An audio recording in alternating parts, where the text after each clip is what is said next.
மரணம் யாருக்கு வேண்டுமானாலும் எப்போது வேண்டுமானாலும் நிகழலாம்.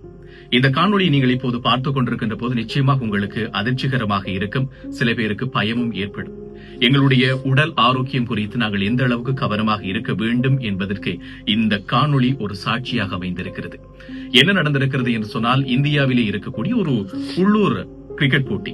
அந்த போட்டியிலே சந்தோஷமாக விளையாடி கொண்டிருந்த ஒரு இளைஞன், அதுவும் ஒரு 6 ஓட்டத்தை, பிரம்மாண்டமான ஒரு 6 ஓட்டத்தை அடித்த பிறகு தன்னுடைய சக வீரரோடு பேசிக் கொண்டிருக்கின்ற போது திடீரென்று மயங்கி விழுந்து விடுகிறார்.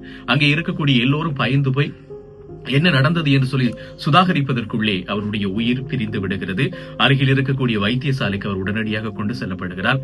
அங்கே வைத்தியர்கள் சொன்ன விஷயம், அவர் ஏற்கனவே உயிரிழந்து விட்டார் என்று சொல்லி. பல பேருக்கு அதிர்ச்சிகரமாக இருந்த விஷயம், இவ்வளவு ஆரோக்கியமாக விளையாடி கொண்டிருந்த ஒரு இளைஞனுக்கு எப்படி திடீரென்று மாரடைப்பு வந்தது என்று சொல்லி. அதற்கு பல்வேறு காரணங்கள் இருக்கலாம். ஆனால் இந்த காணொளி மூலமாக நாங்கள் உணர்ந்து கொள்ள வேண்டிய விஷயம் மிக முக்கியமானது. நாங்கள் பல நேரங்களில் நினைத்துக் கொள்கிறோம், நாங்கள் விளையாடுகிறோம், ஆடுகிறோம், பாடுகிறோம், நல்லபடியாக இருக்கிறோம் அப்படின்னு சொல்லி.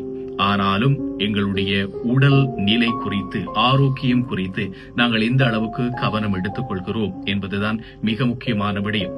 நாங்கள் விளையாடுகிறோமோ, என்ன வேலைகளை நாங்கள் ஆரோக்கியமாக செய்கிறோம் என்று சொல்லி நம்பிக்கொண்டிருந்தாலும் இந்த மாதிரியான சம்பவங்களும் நிகழத்தான் செய்கிறது. ஆகவே நிச்சயமாக அடிக்கடி எங்களுடைய உடல் ஆரோக்கியம் குறித்து நாங்கள் கவனமாக இருக்க வேண்டும். அதை சோதனை செய்து கொள்ள வேண்டும் என்பதுதான் மிக முக்கியமான செய்தியாக இருக்கிறது.